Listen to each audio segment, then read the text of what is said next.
سب سے پہلے تو یہ آپ بتائیے کہ آپ اس کو کس طرح انٹرپریٹ کرتے ہیں کہ جو کچھ یہ ہوا ہے ادھر امریکہ میں، یہ جو چینج آف گارڈ ہوئی ہے، کمانڈ ہوئی ہے، اس کا کیا، یہ اس سے کیا اشارہ ملتا ہے؟ جی جی بالکل، مجھے نہ چاہتے ہوئے بھی وہ 2 ستمبر 1965 یاد آ جاتا ہے جب ہم نے 12 ڈیف کے کمانڈر کو چینج کیا تھا جنگ کے دوران.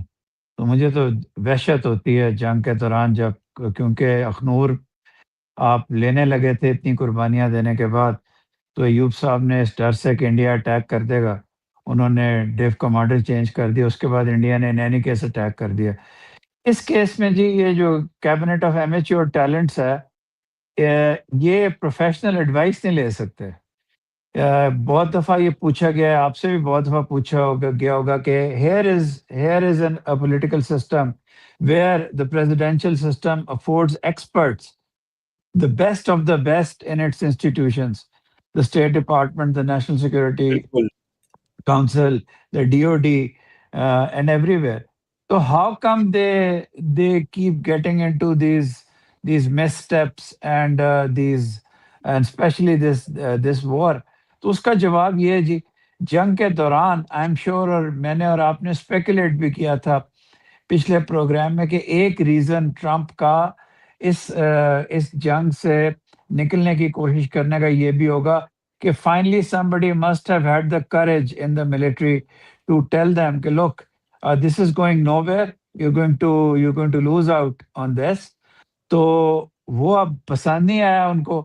یہی حال دیکھا تھا آپریشن سندور میں، جی جب سب سے پہلے وہ جب شروع میں انڈین جو آرمی کے اسپوکس پرسنس تھے اور جو لوگ تھے، جب وہ مان گئے professionally, and they were sound professionally, کہ جی ہاں کچھ لاسز ہو گئے ہیں، کچھ غلطیاں ہو گئی ہیں، بلومبرگ پہ مان گئے، تو اتنا اسٹرانگ انہوں نے ریٹیلیٹ کیا کہ then there air chief started lying, تو he did not resign.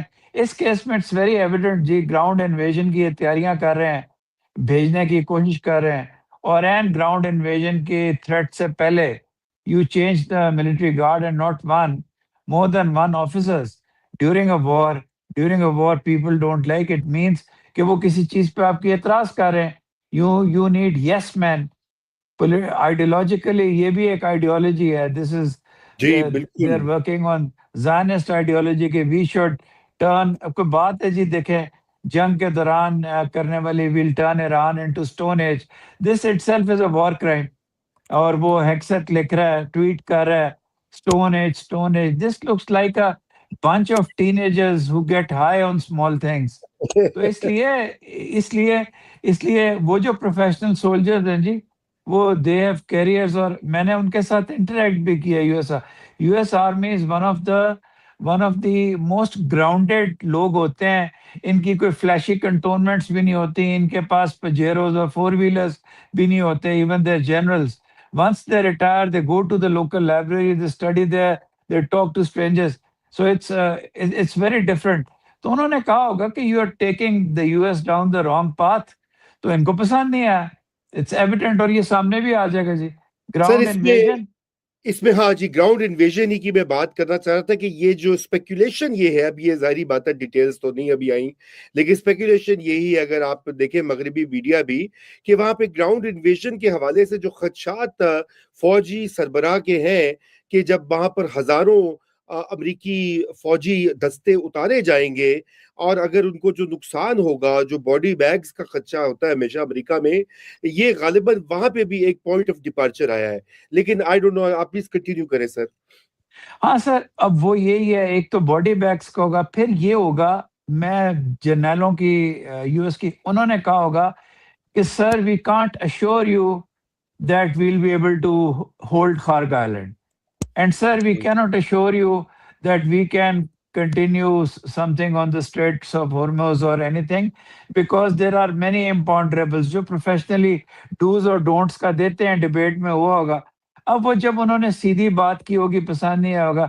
I can say, Sir Raza, without any fear of contradiction, کہ 100% گراؤنڈ انویژن اور کانڈکٹ آف وار ہے. ادروائز آپ کیوں جنگ کے دوران اپنے جنرلز کو چینج کرے.